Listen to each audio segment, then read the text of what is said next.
Hai teman-teman, kalian pernah nggak sih lewat rumah kosong yang serem banget? Udah gelap, dingin, sepi, dan katanya ada suara misterius loh dari rumah itu. Ih, merinding banget kan? Tapi bener nggak ya ada hantu di rumah itu? Atau cuma cerita karangan doang? Nah, kali ini aku punya nih buku seru yang bisa kasih jawaban dari pertanyaan itu. Assalamualaikum warahmatullahi wabarakatuh. Halo semuanya, kenalin, aku Diksi Rumaisyara 2, siswi kelas 6 di SDIT Bina Insan Madani, Waikanan.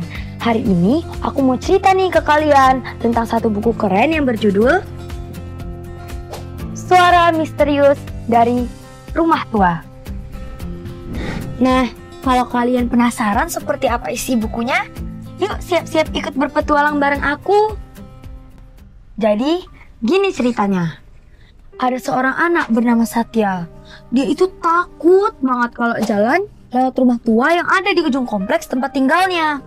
Nah, suatu hari pas si Satya ini lagi lewat rumah tua itu, dia dengar ada suara lirik.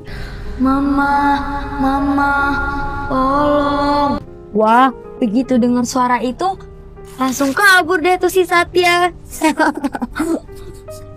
Terus dia ceritainlah kejadian ini sama kedua temannya, yaitu Jian dan Tini, ya yang memang waktu itu udah nungguin si Satya di taman. Tapi ternyata kata Tini, satpam kompleks di perumahan itu juga pernah dengar suara itu loh.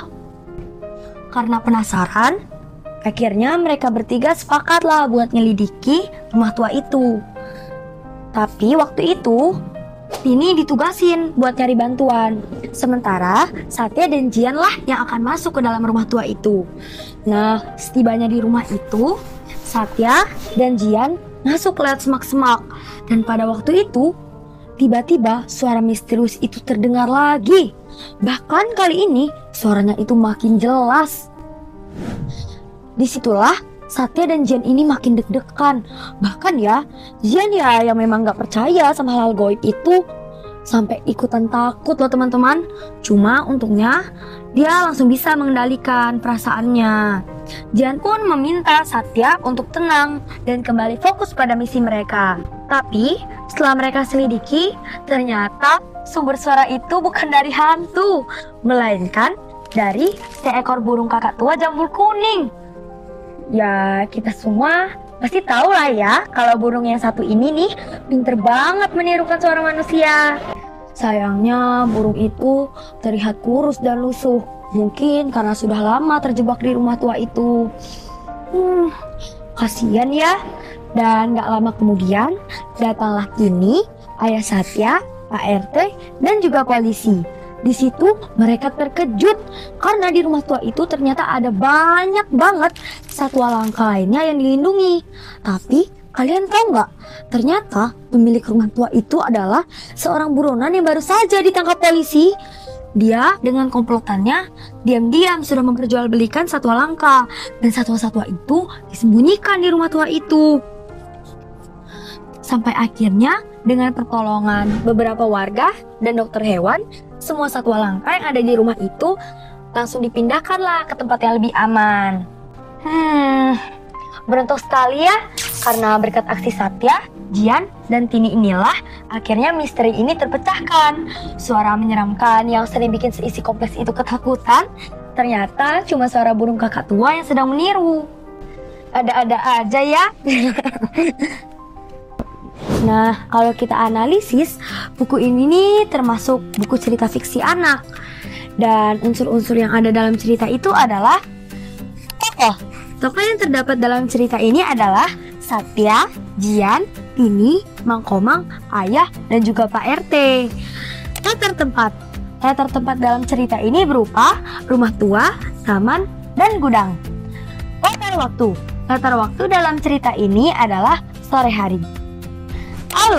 Alur cerita dalam buku ini berupa alur maju, dimulai dari Satya yang takut, proses penyelidikan, sampai akhirnya misteri pun terpecahkan. Amanat.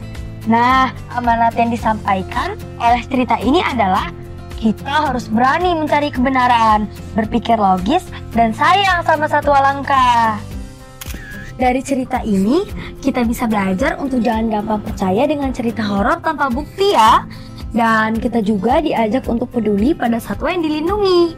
Buku ini ditulis dan diilustrasikan oleh Kak Lydia Angela, disunting oleh Kak Sulastri, dan diterbitkan oleh Kementerian Pendidikan, Kebudayaan, Riset, dan Teknologi pada tahun 2023. Menurutku sih ya, ilustrasi yang digambarkan dalam buku ini nih bagus banget ya. Coba lihat deh di bagian sampulnya.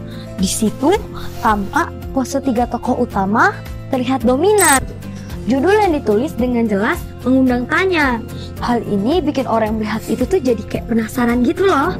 Seperti aku yang awal melihat sampul buku ini nih langsung penasaran. Selain itu, setiap adegan dalam buku ini juga digambarkan secara relevan dengan isi cerita. Jadi sebagai pembaca, kita bisa merasakan antara gambar dan isi cerita itu ya sinkron dan nyambung gitu. Jadi pembaca mudah memahami isi cerita. Nah, kalau kalian suka cerita misteri yang bikin penasaran tapi juga penuh pelajaran, kalian wajib banget sih baca buku ini. Yuk, jangan cuma takut sama bayangan hantu, tapi belajarlah juga untuk mencari tahu kebenarannya. Dan yang paling penting, mari kita sayang sama satwa-satwa yang ada di sekitar kita, terutama Satiwalangka. Akhirnya, terima kasih ya sudah mau dengerin ulasan aku hari ini. Jangan lupa share ke teman-teman kalian, biar mereka juga bisa baca buku seru ini. Sampai ketemu lagi ya di ulasan buku berikutnya. Wassalamualaikum warahmatullahi wabarakatuh. Dadah!